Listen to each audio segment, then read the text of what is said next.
Okay, so it's 4 o'clock. We might get started. And just to introduce you all, so I'm Erin from Divers for Climate. So we are a community initiative. Our goals are basically to encourage people to discuss the problems and solutions around climate change. So we're run by divers, for divers. And basically last year, we started this series for Ocean Week where we do webinars like this. And it was so popular, we decided to do it again. So today we're going to talk about ocean conservation and diving in New Zealand. I'm based in the capital city, Wellington. So are both of our guests today. We're really lucky we're a super small city. So once you start diving with a few people, you start to see the same faces quite regularly, which is how I know both Nicole and Eddie. I guess to start us off, Nicole, are you happy to introduce yourself? Yeah, thanks, Erin. Well, it's been great to have you as a dive buddy, that's for sure. But just a bit about myself. So I was born and raised in the Bavarian mountains in the south of Germany. I arrived in New Zealand about 15 years ago for 1 year, but I got hooked because New Zealand's amazing and it really suited all of my outdoor passions. The bush, mountains, caves, and just everywhere the ocean is so close by as well. So I was really happy to stay on. Yeah, definitely. We're super lucky in New Zealand. It doesn't take long to get to the ocean from anywhere. Cool. Eddie, do you want to go ahead and introduce yourself? Hey, yep. So my name's Eddie. Here we go. My name's Eddie. I have been in conservation and basically marine biology in Wellington for over 10 years now, between working and being volunteering and working at the Marine Centre in Island Bay, being lucky enough to volunteer while I was doing my degree through at NIWA invertebrate collection, and obviously volunteer in the shore team leader for Ghost Dive in New Zealand. So many fingers and many variety of fish pies, so to speak. Cool, that's awesome. I should have said as well, if anyone in the audience has questions, please just pop them in the chat or put them in the Q&A. I will get to them at the end of the session. Nicole, I'm going to start with you. It's up to you which project you want to start with because you have so many of them and they're all super interesting. But would you like to explain a little bit about Project Baseline, Wellington Underwater Club? Yeah, maybe I can give you a bit of a rundown how I get involved in diving and in marine science, and then we can sort of go into the projects a bit later because it sort of tells you a little bit the story of how I got involved in all the different projects that I'm involved now. So as I said, I grew up in Bavaria next to a river, and I was always fascinated by all those little fish in that river, and I always was thinking is like at some stage I'm gonna take a scuba ticket so I can spend more time underwater. So it sort of finally worked out when I joined, when I came to New Zealand and I joined the Auckland University Underwater Club. And that was great because it allowed me to discover this whole new world underwater. And also AUUC is a super active club. They organize a lot of trips, but they also have a really active speaker series as well. So I was learning from some of the marine conservation legends like Wade Doak as well. And that really laid the foundation for my diving and my diving interests as well. And then I got a point and shoot camera. And that was another thing, because then you start looking, what is it that you take photos of, and what is, that all that marine life, what's the ecology around it? And it was really interesting to see the more you sort of start looking, the more you see and the more you want to see. It's really, really addictive when you start getting into diving. And then I moved from Auckland to Wellington. I was looking for another community club. So I joined the Wellington Underwater Club and I've been active since. And you already said Wellington is pretty cool. So you don't really have to leave the city. There's a huge variety of diving on the south coast. And in the harbor, we've got maritime archaeology, we've got the Taputaranga Marine Reserve, and you've got this amazing group of people who are super passionate about marine advocacy, marine science, and it's just incredible. That's also the time when I got introduced to the Friends of Taputaranga Marine Reserve Trust. The trust was really set up with the Marine Reserve to foster the understanding and appreciation for the Marine Reserve and for Wellington's marine environment. And also to support the Department of Conservation with the management of the preserve and also give the community a voice and involvement in its stewardship. So Wellington is really a blue capital where we've got all these amazing opportunities as a diver. But the other thing that I realized when I was talking to people around town was that the majority of people actually never put their head underwater. They really don't know what it looks like under there. And they just see a blue surface. And on the other hand, when they get a chance to engage with the environment, like go on a snorkel or I guess visit Eddie in the education center, they just love it.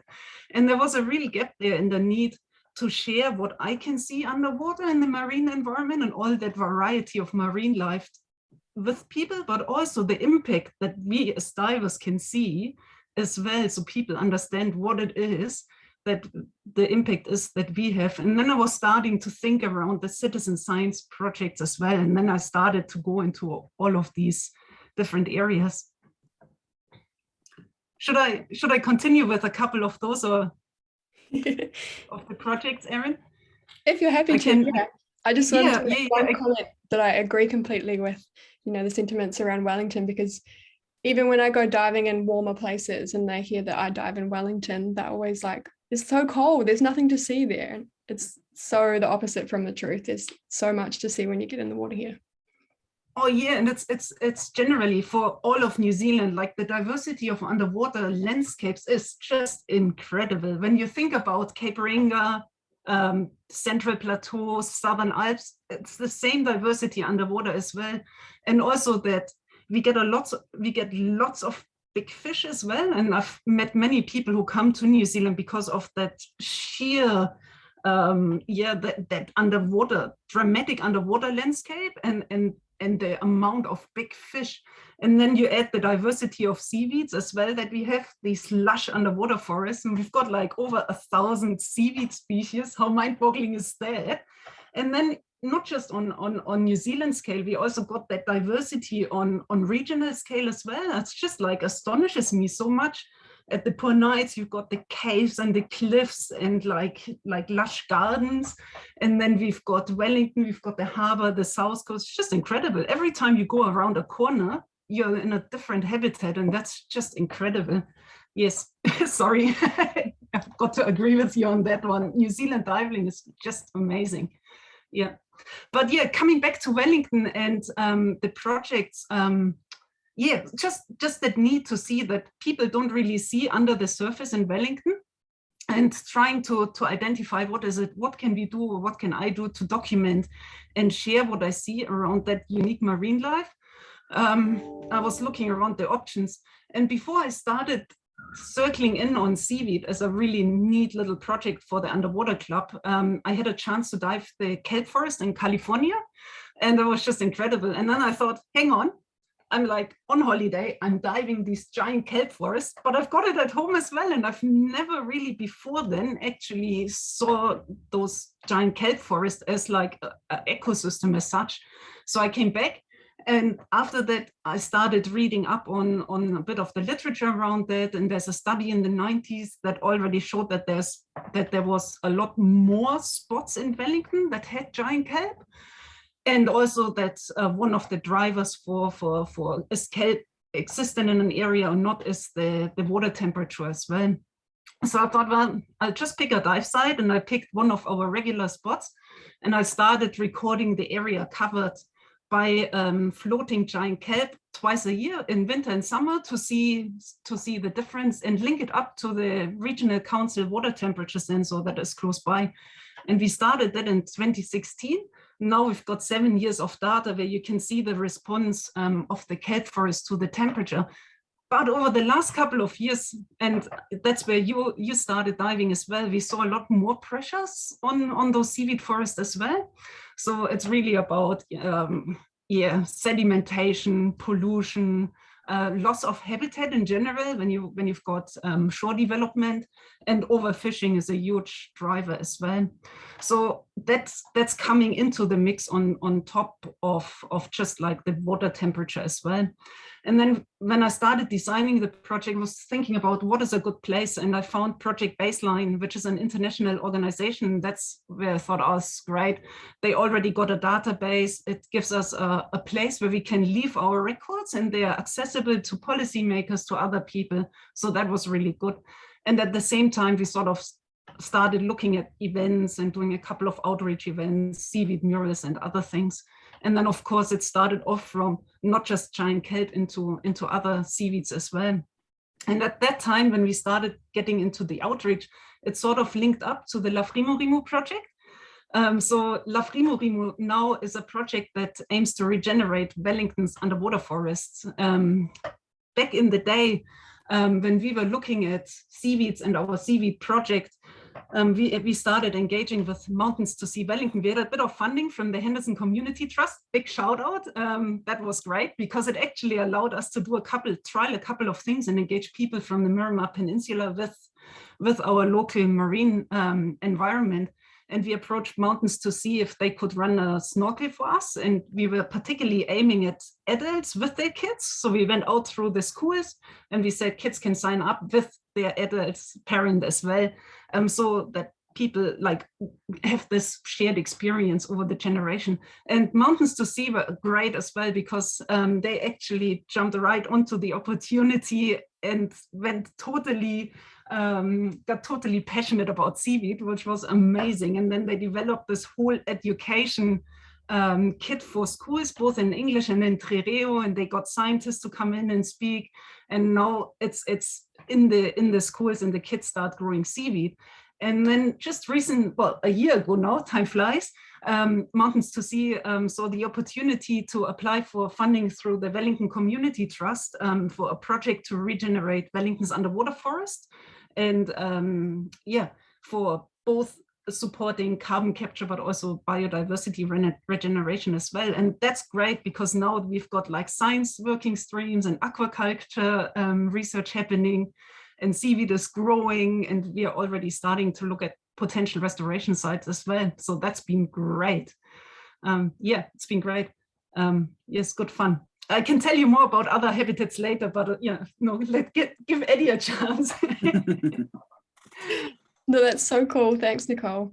Whenever I try to explain you to someone, I always use a different role that you have, and I still haven't exhausted all of them. There's so many. Eddie, would you like to explain a little bit about ghost diving and what you do? Okay, so ghost diving is, well, we started as a group called ghost fishing because the term ghost fishing is to describe any lost or derelict gear that is left out in the ocean. So like trawl nets or fishing lines, you get a snag, you go, okay, we'll just cut it off and leave it. But unfortunately, a fishing net, fishing lines, things like that, they're still floating through the water and they're still fishing. So they're basically, like ghost ships still floating around. So as ghost diving, we are a group of divers that was set up by a guy in Norway in 2009. And so he was out diving in the North Sea, collecting, big nets down at like 40, 50 meters, which is quite deep for diving, and especially on a scuba. And then so there's been chapters in America, England, Germany, Poland, Greece, all the way down. And so Rob Wilson, he was contacted. He's been doing a lot of cleanups in Wellington for years. Got reached out to him and he was like, hey, yep, this is really great. I'm already doing it, and got, all the GUE diving and stuff like that. So he was invited to set up Ghost Diving New Zealand. And I think that was around 2014, 2015, when it all officially sort of came together.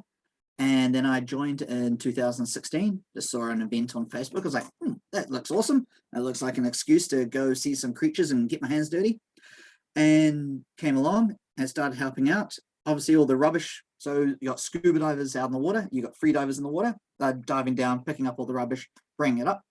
Free divers help bring it all to the surf or to the shore crew. Shore crew bring it up onto the sites. And then obviously we've got to go through all the rubbish. So in the past, a lot of people used to just get the rubbish and throw it out. But we realized that this is a lot of animals are using these places as homes, unfortunately. They're having to live in our trash. So it was very quickly you start opening up cans and bottles and trucks and plane tires and motorbikes and all sorts of weird and wonderful things that get brought up that anyone can throw in the water.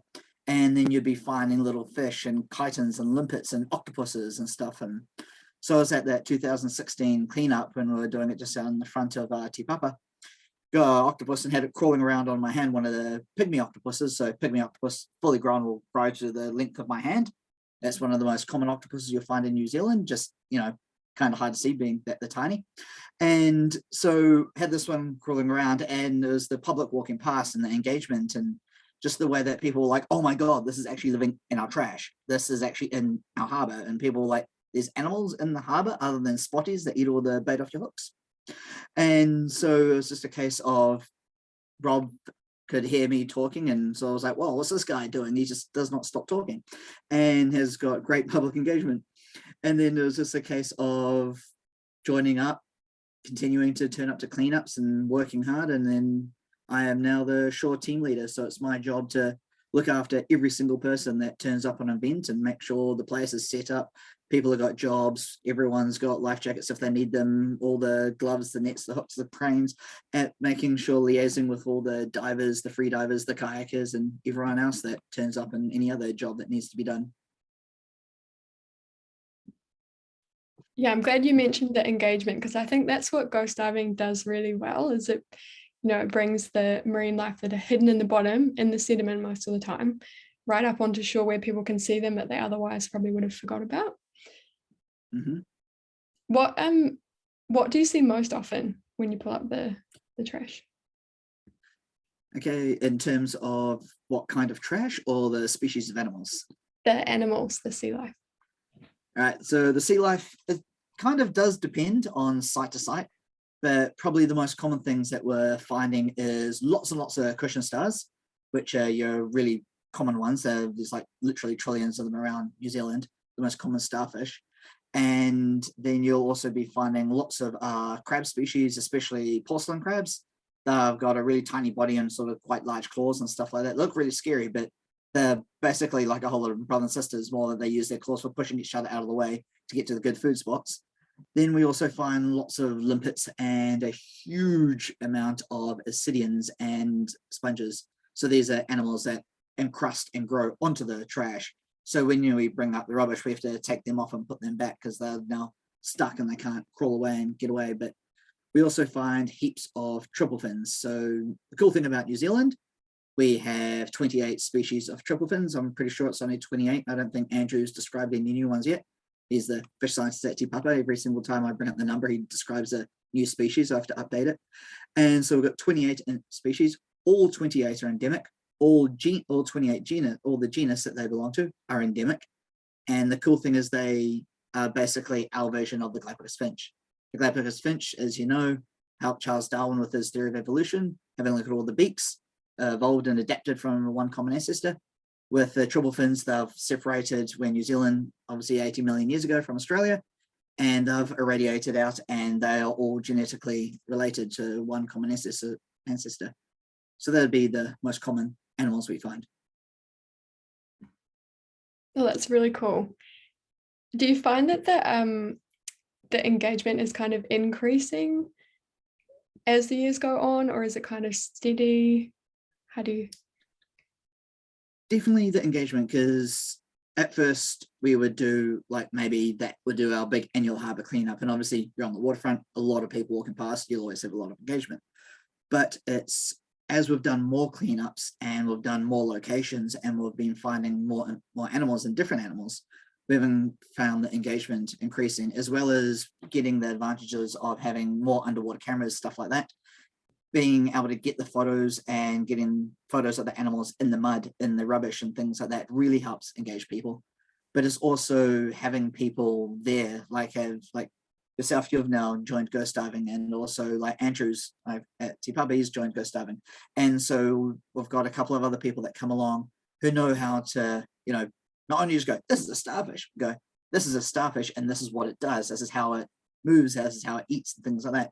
So it's getting that public engagement and explaining that these animals that you find day to day in rock pools are incredibly important because they're the basis of all the food chain. So if you want to have more orca and you want to have more killer whales and stingrays and sharks and snapper and things like that in the harbour, you've got to look after what they're eating, and what they're eating, unfortunately, is living in all the harbour mud and in our trash. So the engagement that we're getting is increasing because now people are going, wow, that's actually living in there. People are realising, oh, there's all these fish and paua and lobsters and crabs and shrimps and prawns and things living in our harbour right at the waterfront. Absolutely. I think with that engagement, we have a pretty diverse community of, different stakeholders we have to engage with. Nicole, can you speak to like how you go about that? Yeah, can do. I want to just quickly pick up on where Eddie left. Yeah, this is incredible, like showing what lives is really important. And with the Underwater Club, we also started to look at like the different habitats as well, because we've got all those seaweeds. But as soon as we go a little deeper, we also get sponge habitats, both in the harbor, but we also started now looking at some of the deeper dives, like 35, 40 meters plus, around the coast as well, because it's just so different. And it's again, the next step is like, people are now snorkeling on shore, but what is it actually? Just this little bit out of sight. And also once people start, it's just incredible what you see. We took photos of crawling finfish in the harbor, which ended up in a bit of a study. I've got a permit for Tapaturanga Marine Reserve to collect a cryptic Sarcoproteus sea slug and do some taxonomy on it. It's just incredible. And there's a lot of observation in Wellington that actually went into updated fish ID books or ID guides. So the diversity in Wellington, we're really, really lucky. So it's just incredible. And same with Tapaturanga. It's so good to know that as soon as we take pressure off the marine reserve, we can actually get that recovery. And we've got like real interest, and the Victoria University Coastal Ecology Lab is there. So, that's why we have that active community. But yeah, it's really important to get communities involved and people involved. From the examples where I'm involved in, for example, we've got the Underwater Club. It's really easy for divers to come along.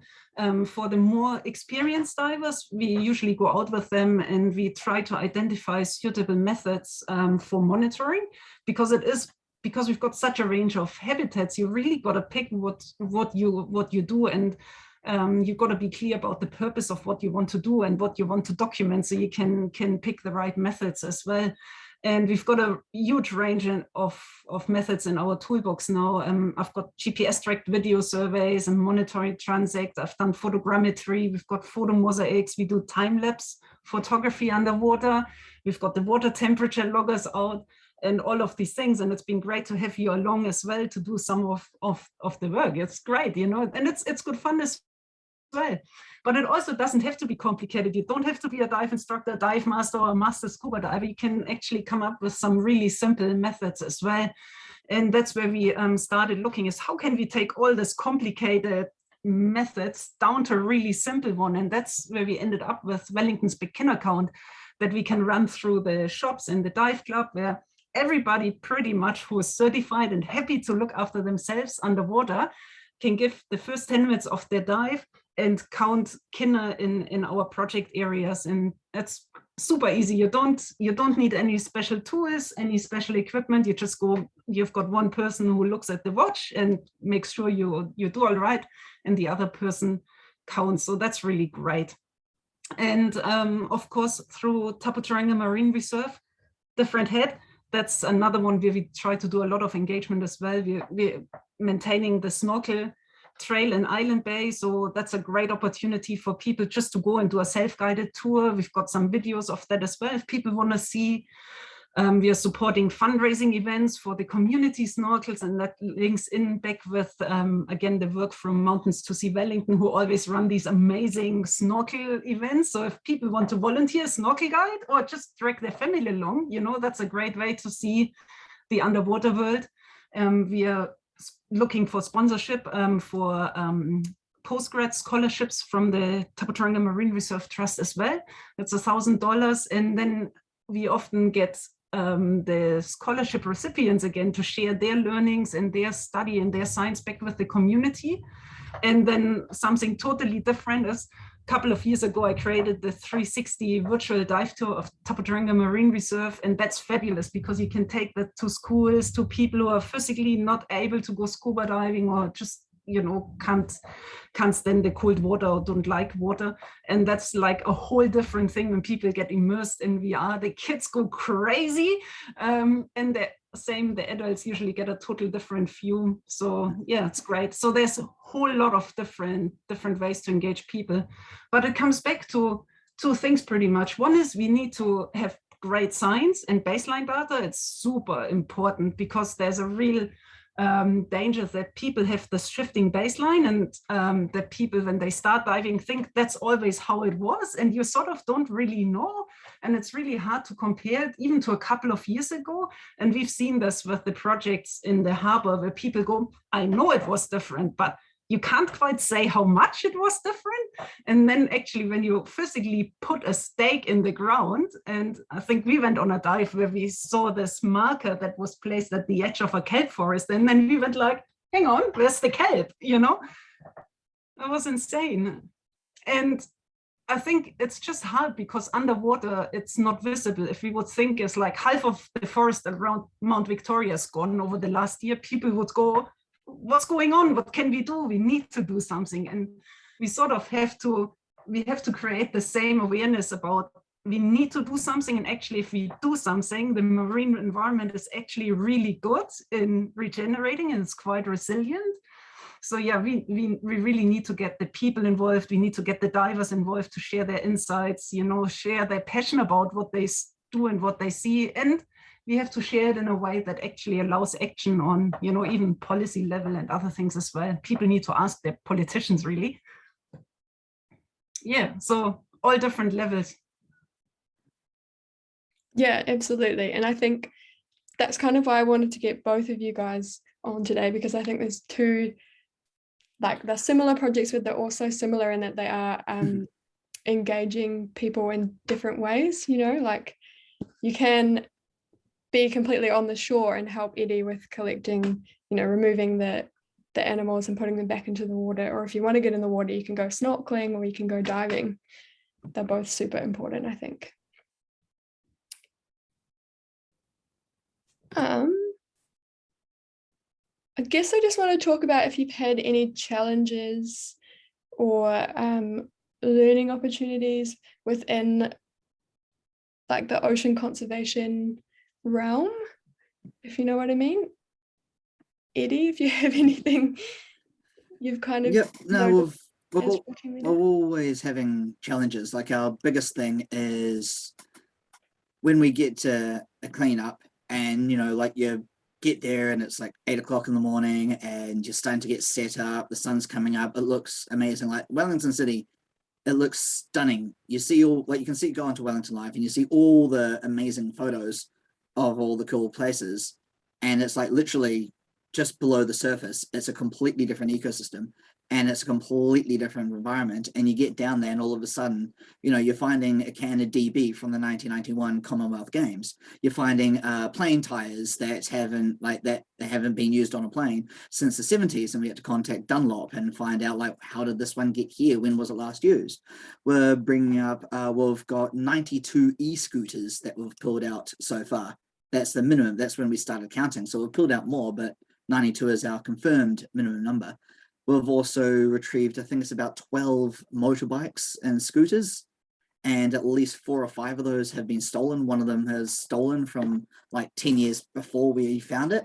And we contacted the police and the police were like, hey, mate, we found your stolen motorbike. He was like, awesome. Where was it? We're like, in the front of the Hikateri crane, you know, so it's weird things like that that we're finding. So our biggest problem and our biggest challenge is, why are people throwing so much shit and crap in the ocean, to put it bluntly, but also how are we going to stop that? How are we going to improve that? And one of the great things about the last cleanup we did at Clyde Quay in the marina, so marinas are always slightly different because obviously everything is enclosed and there's very little water movement around that. and you've had such a high density of people in a small space. So obviously there's a large amount of rubbish, but also that site has been used by so many different facilities over the years. Like it's been there for like 100 years. So you can imagine the number of different people that have used it and different mentalities. But we got a huge amount of outpour from the media and a huge amount of contact with the media with that one. But also one of the impacts is people inundated Wellington City Council and the Greater Wellington Regional Council about, we need more bins. Why aren't there enough bins? How do we improve, recycling? How do we stop all the rubbish going in and stuff like that? So there's a big challenge, and you've got to change a lot of the mentality of people and get to a better understanding of the type of rubbish we have, a better understanding of the use of rubbish, and also reduce the plastics and things like that. But it's also about, okay, now we have all this rubbish, we're bringing it out, let people actually see it and see what we're doing and how we're going to improve it and mitigate the rubbish. Because unfortunately, human beings are going to make rubbish. There are going to be human beings that don't want to do anything, and you're never going to get 100% zero rubbish going in, because it is also windy Wellington, and it is the windiest city in the planet, and with the highest average wind speed, there's the highest recorded wind speed is like 217 kilometers an hour. So it's a lot of wind, can pick up a lot of stuff and push it in, but it's a case of mitigating as much of that rubbish going in as possible, and making it as easy as possible for people to put rubbish in actual closed bins that stay closed. And when you can fill up an entire skip bin after one cleanup, it shows how much you can actually pull out. Definitely. Yeah, I think it's about accountability as much, making sure people know how much rubbish they're making and where it's going. What about you, Nicole? Have you seen any challenges within? Oh yeah, very similar challenges to Eddie, and it's great because that's why these projects are quite complementary, because the rubbish cleanup, it's very specific and it's great, and you can show the underwater impact and you can put it back to the source. The challenge we have when we start looking at habitat is, one is we often don't know what habitats are there, and people don't know like the diversity. And again, it's like all these different ones. So you do the education for each habitat. You say, well, seaweed is really important. And then you go like, actually, we also got amazing sponges. They're really important too. They do this and this. But also, it's the impacts are so manifold on a habitat scale. If you look, I always compare it to a death by 1,000 cut. We start doing a bit of infrastructure development here, and we lose a little bit of seaweed there, and then as soon as we look at it, over 10 years, we might have lost X% of the habitat that's still there. But then we've got the pollution as well. So what is it? And it's coming back to finding all these sources and really educating people about it. And getting people to realize it's just like this incredible wonderland, and we really need to look after it, and we need to look after it in different ways. And we can't, like, it's great to, and it's really important, to educate the kids straight away. And it's fabulous. I really love it when you get into the schools and Mountains to Sea run the La Rimo education project, and the kids are excited and they do the action project and they write cards to politicians and suggest different action points. But we also have to get the adults involved as well. That's the point you mentioned about accountability. It's us who can also do something. There's no need to wait, and it's a way on how do we do this. And if enough people say, I care about the ocean, to the local politician, eventually it filters up as well. But also it's great to do it in a way where you can say, actually, here's a community project. We are all working together. We've all got the same goals. We all want a healthier marine environment. It's quite hard to say, oh, this is not a great idea, because it actually is. It's showing that it can be really meaningful. I guess to some extent, you sometimes have to peel it back. Like with us divers, we can see those differences, but I'm often surprised when people talk about climate change and we just talk about the Great Barrier Reef and coral reefs. And, no doubt they're really important, but actually we've got all those ecosystems right in front of our shores. And it's seaweed, rocky reef, temperate reef, seaweed meadows, seagrass meadows, all of these things. So it's different. So how do we tell people it is important to do something locally, because actually our local habitats look slightly different? And then, of course, with volunteers as well. And if you start looking at habitats and getting the baseline data, it is quite a lengthy process. So how do you keep the volunteers motivated to do the same thing year after year after year? And how do you communicate back? And how can you then show it actually once it's always with data collection, you've got to chip away for, and it takes some long time before you actually got a data set that actually gives you meaningful data as well, where you can say, well, it might be this and that. So yeah, how do we keep people involved with it? And then of course the next thing is, what do we do with all the data? So that'll be that'll be another hopefully big step forward, when we can actually say, hey, we've collected all this data and now we've got it, and we can actually now action something, either, you know, community project or research project or something. And because it does take so long, it's really important to build those networks across different community groups as well, and really find ways to scale it. And it's great with La Rimo, for example, because it's fabulous that we've got this cool education going through the National Mountains to Sea Wellington Trust. Those educational materials are already going in different regions. And of course, the same will happen as soon as we know how to regenerate seaweeds as well. Then you can actually take this to a different scale as well. So that's fabulous. So challenges, and you just got to find the right, you know, networks and ways of sharing it, keeping it local, but sharing it as well. Definitely. I think there's always challenges ongoing, right? Especially in science, the science world. In terms of involving volunteers, Eddie, do you find it hard to keep people engaged, or do you think that they just keep coming back because that it's rewarding as it is? Well, we get heaps of volunteers, and like our last cleanup at Clyde Quay, I think we had like 60 people total between divers, free divers, kayaks, and shore crew. And so when we get people asking, pretty much at least once a week, we'll get a message saying, hey, I've heard about you guys. You guys are doing awesome work. How can I help? And we go, well, have you dived before? If you have dived, are you used to diving in zero visibility?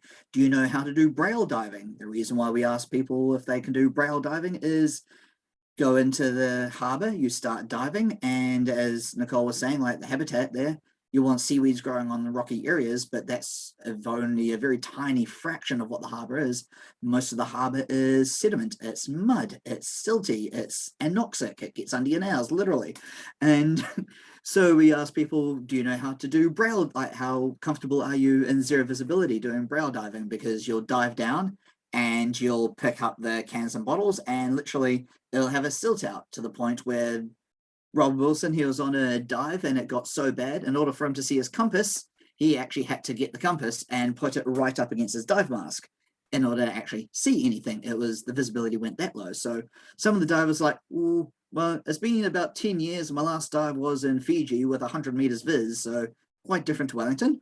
So a lot of volunteers, you know, they will come along to our pool sessions and, you know, refresh their dive skills. And we do, you know, blackout mask dive drills, so people can be like, okay, so this is what it's like when you're diving with zero visibility. But also we get lots of our free divers, a couple of our free divers, Heck and Sam. They have only been with us for about a year and a bit, but they are now machines. They are turning up to every single cleanup. They are there, they're consistently, I mean, they're one of the first ones in wetsuits and stuff like that. And they're all like jumping around complaining they're getting too hot because they're in wetsuits. And it's like, well, you geared up too early, you're too keen. But also onto the shore side, we have, you know, like Nick, our kayak team leader, his wife and kids come along and they help out at the cleanups. And so we've got all these adults turning up that want to dive and things like that. And then all the kids are helping out topside. And we've got lots of adults that turn up and they love just getting dirty and they just want to get involved. And they're like, oh, maybe the zero visibility diving isn't my thing, but I still want to help out and I don't mind getting dirty. So get me some gloves and I'll be one of your haulers or decritters and things like that. So we get lots of volunteers and we've got a good core group that sort of comes along with us. For every cleanup, we get people that go, oh, I've never seen you guys. Oh, I've been meaning to help out. Oh, I'll turn up this time. And so we get lots of new people every single cleanup. And we have a email list that we sent out. So we do updates and let people know about upcoming cleanups and So our next cleanups are coming up. We've just had our team meeting. So once we've got all those dates confirmed and locked in, there'll be another email being sent out to advertise, oh, this is what's coming up in the next couple of months and stuff. So huge amount of activity coming up. Yeah, I think Wellington's really great for that. We have an awesome community of people that love to get involved. And I also think the diving conditions can be rough, but they also tend to make pretty good divers, because if you can dive in Wellington Harbour, you know, you go up north to the Poor Knights Islands and it's heaven. It's like the best diving ever. Oh, on that, like anyone can dive. One of my friends, she did a dive ticket middle of winter and did a dive ticket on the south coast. And she is tiny, you know, like she's the, you know, everyone knows that one person that is about 3 centimeters wide and stuff like that. So dive ticket, middle of winter. Her next dive was in Indonesia. And the dive instructor was like, oh, sorry, guys, it's a bit chilly today. The water's only 21 degrees. And then, you know, she said, oh, really? I'm like, that's like 3 times as warm as I did my dive ticket. And they're like, where'd you do it? And she was like, oh, Wellington. They're like, oh, if you can dive in Wellington, then you're all right. Now we don't need to look after you. And this is like it's just after our open diver. So people in Indonesia were like, oh no, if you can dive the south coast of Wellington in winter, you can dive anywhere. Definitely. Yeah. I hear that all the time. People think that Wellington divers are real hardy. I guess we are. Yeah. What was I going to say? Nicole, in your time as a diver, have you seen any direct impacts from climate change? Yeah, definitely. Like the seaweed, the macrocystis, the giant cat definitely responds directly to the temperature. But it's also all the other stressors as well. Like I'm diving a lot up north as well. And with climate change, you get shift in species as well. And one of the urchins that we see up north is the black long-spined urchin, Centos stephanus, I think, species. And that one is quite, like, it even eats more than our kinner. We get kinner barons, but as well around the country, and it's a problem. But those black urchins, they just eat everything, and they even eat, like, they go right across all the sessile invertebrate communities at the Poor Knights, in caves, everywhere. It's pretty scary when you see that. And then, of course, we get invasive seaweed species where we don't know. There was recently up at Great Barrier, there's a new Calopa species where MPI is trying to contain it. And we go, well, it's warmer waters. Maybe it's now better surviving than before. Don't know. There's quite a shift in the ecosystem around that. And of course, sponge bleaching. That's been on the news pretty big as well just recently, and we've been keeping eye out for those sponges. They're down Fjordland, but there's some up that grew in deeper habitats at the Kapiti coast as well. So we're looking to see if that has any impact as well. So yeah, you can definitely see it. And then you put all the other stressors on top, and that really, that's a real challenge for the marine environment. Yeah, the sponge bleaching one, I read about that just recently. I thought it was super scary, but I think it's one of those things that people read it and they can relate to it because they've heard of bleaching in corals, you know, so then kind of immediately realize what it is and that it's not a great thing.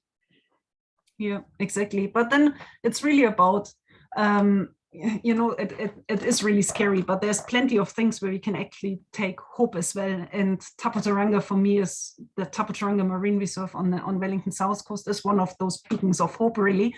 It really shows that fully protected marine reserves work. And we know that that's been in, science has shown again and again. We know that well-enforced, fully protected marine reserves work really, really well.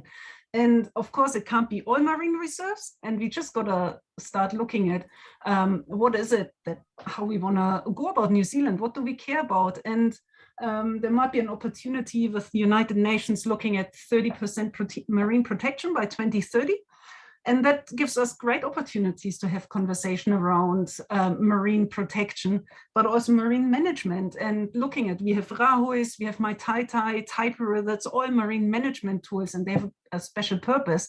And we just need to be smart. How can we integrate both marine protection, all the different habitats, with all of these other management methods? Because when you actually pull away those pressures bit by bit of the marine environment, of course, we get changes with climate change and water temperature, but it comes back incredibly different, and it recovers really, really quickly. So yeah, it's actually great. And just about getting involved in those different projects, you can get involved with, just the Wellington Underwater Club. It's just, you can just come along for a fun dive. And you can see different sites, you can get in the monitoring.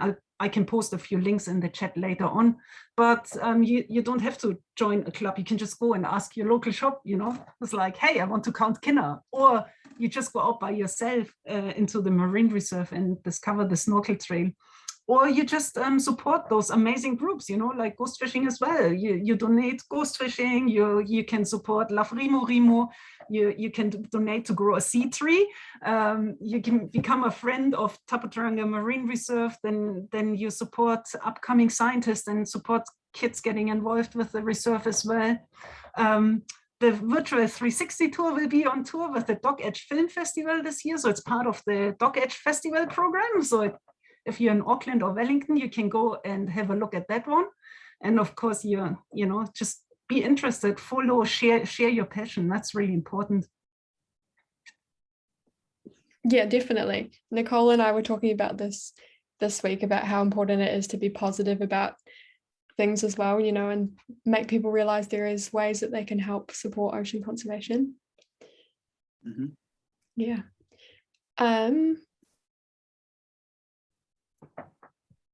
What was I going to ask? I think you touched on it briefly, Eddie, but what's the best way for people to get involved with ghost diving? So the best way for people to get involved is obviously turning up to one of our events. Obviously, you can find us through Instagram, so at Ghost Diving New Zealand. You can find us on our Facebook page, obviously Ghost Diving New Zealand again. We also have a website. If you just Google Ghost Diving New Zealand, it'll pop up there and stuff like that. So there's a lot of ways that you can either find out information about us, and we advertise on through all the ways. Plus, obviously, if you can turn up to events, like I said, you can either be a diver, you can be free diver, kayaker. There's all the shore crew. If you're on the shore crew, you can be part of the decrittering. So they're the people that actually go through the trash and actually get the animals out. You can be part of the haulers if you feel like, oh, yep, no, I just want to, get in and, show off my muscles and lift all the heavy stuff. You can obviously, your haulers and carriers when, the free divers and divers bring all the stuff to the surface. And obviously we were contacted by a local diver who used to be part of the Royal Marine Divers, part of the Royal Navy, and then was a firefighter and things like that, and had a huge interesting career. And he wanted to help out, but he said himself, I'm a bit too old to be diving, and the knees don't work so well with the lifting and things like that. So he wanted to donate to us and help us out, and he gave us a couple of books that he's written and things like that, because of the amazing support that we do for the environment. And obviously you're probably thinking, but I live in Auckland, or I live in Dunedin, or anything like that, how do I help out there? Well, we do cleanup. So we've just recently come back from a cleanup at Rotorua, where we did Blue Lake. The Māori name is Tiki Tapu, there we go. And and then we also have been to Auckland, and we've cleaned up the bay that's in front of Kelly Tartan's. We've actually got a regular cleanup down in Fiordland that we do with pure salt. And so we get down there. I think we've recovered 11.5 tons in about 3 years from Fiordland alone. So that's just from basically 3 dives, effectively 3 1 day full dives down there. And so we've got all sorts of places that we want to go to, and would love to get involved more about and get more cleanups around New Zealand. But our biggest limitation is the fact that we are 100% volunteers. So myself, Rob, Andrew, Erin, Stu, everyone, we're all volunteers. So getting to places is on our own backs. But if you want to clean up Wellington and help out, just keep an eye out for our next cleanup. I think it might be Burnham Wharf or the Shelley Bay. Can't remember which one of those is first. We'll have to double check the calendar. But we'll have a cleanup there, and once it goes live, we'll message us and find out what you want to do, and we'll put you in the right person. Awesome. Thanks, Eddie. We're really lucky with social media now. We can just check, you know, it reminds us about the events every now and then. Sometimes I forget as well. So in a more broader sense, Nicole, how can we help protect marine ecosystems in New Zealand?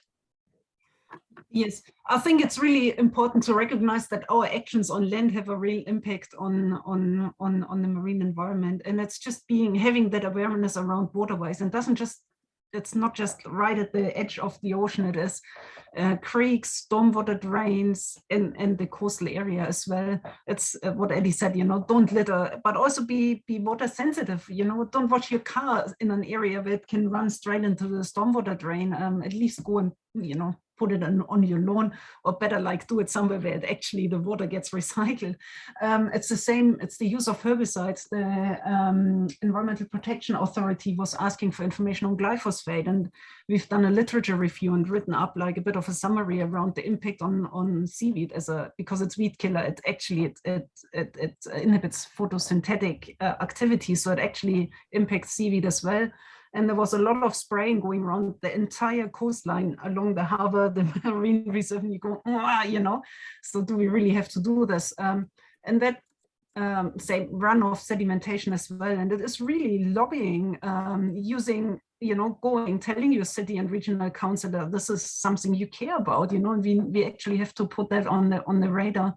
And again, you know, if you're a diver or snorkeler, we really have to share our passion. We have to share photos. We have to tell our stories so people know what's out there, and they know what we've lost, but also what we can gain back by seeing, you know, Taputaranga. That, like, it's just incredible when you walk off the shore and you see all this marine life that's nowhere to be seen when you're outside the reserve. Definitely, and that's why we want to have more conversations like this, so we can, you know, open the discussion up to everybody. Cool. Just for the last few minutes, if anybody in the audience has questions, we've got one from Lou. How can we prevent the trash get into the water, and is there anything being done in partnership with Wellington Council? Be for you. Well, yep, it's definitely in my wheelhouse there. So I'll just bring that question up as well. So how can we prevent trash getting into the water? Is there anything being done? So at the moment, we have got some assistance from the Wellington Council. Most of it has been about access to getting onto the waterfront and about providing us skip bins. So when we first started up, we were just basically loaded up with into trash bags, and we'd put it next to one of the council bins. And then council quickly figured out that helping us out with the council, one of the big skip bins, obviously it makes it a lot easier for them. And also we communicate a lot with the guys that actually drive the trucks to go pick up the rubbish, because they're the ones that actually, end of the day, are the ones being on the front line to pick it all up. And so they're really helpful with us in assisting, and then being surprised when we come up with a plain tire and they weren't exactly expecting, you know, to pick that up with a couple of guys, and they needed a high ab and things. But like I was saying, after the Clyde Quay cleanup, the Wellington Council have been inundated by requests for more bins and things. So it's more of a case of we haven't got, you know, people in the council, so to speak, that we can make changes, but it's more of a case that by doing the cleanups, by showing everyone what is there, it's getting the public engaged, and then getting that whole public voice to talk to the council, because we're only a group of about 6 people in our committee. You know, there's only so much noise that we can make, but if we get the entire waterfront and the entire city realizing how much is actually being put in, then it makes it a lot easier. And when you can have the entire public, you know, population going, okay, this is what we see, this is what we want to change, this is what we want you guys to do, it's much easier for them to, make an impact. Absolutely. And it's really interesting, Eddie, when you said you'd need to talk to the people with the rubbish truck. We had something similar with one of our divers who was involved in pulling the information on herbicides together as well. So one of the contractors spraying, and then it's just like walking over, and you can literally see the impact when you start talking to somebody about the impact the actions have, and they go back and really start thinking about it, and it's incredible, and it's a bit sad to some extent that it's so much work getting people in one-on-one, but once you get this rolling and once you've got people excited about, what's there, and you lift that blue carpet and that blue glass ceiling and water ceiling, you can really see a change. It makes a difference, the things divers and volunteers do. Definitely does. Even from my perspective, I started diving in Wellington only a couple of years ago, and then I saw what you were doing, Nicole, and what you were doing, Eddie, with ghost diving, and saw that I could actually help out. Oh, sorry, I thought we had another question.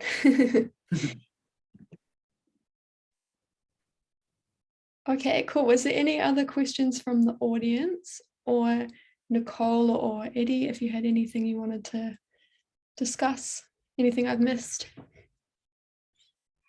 It's just the image behind me is actually from Wellington Harbour. It's what it can look like in the harbour when it is, a nice day.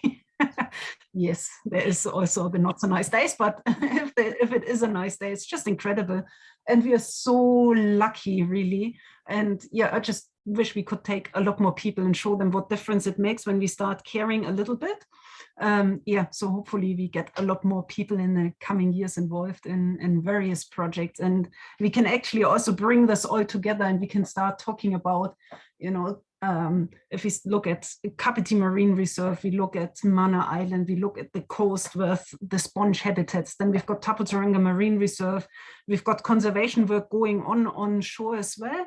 So we've got this already existing green belt around Wellington, but we can really build on it, and we can really tell it's like we should be proud of our blue belt as well. It's got unique habitats, unique challenges, but we actually are able to go and protect those. So we actually have a more healthy marine environment where everybody can go out in years to come, and the kids and grandkids as well, to go out, have a fish, go for a snorkel, get some kaimoana. That's what we all want. So, let's just keep it and make it happen. Building on that unique thing, because one of the things about Wellington that a lot of people don't realize is, like, you're at school, you learn about the ocean, and one of the first things you learn is about intertidal, because obviously it's very easy for us land living creatures to interact with the intertidal areas, because the tide conveniently leaves it for half the day. Now you learn about the different zones, the lichen zone, barnacles, mussels, kelp zone and stuff like that.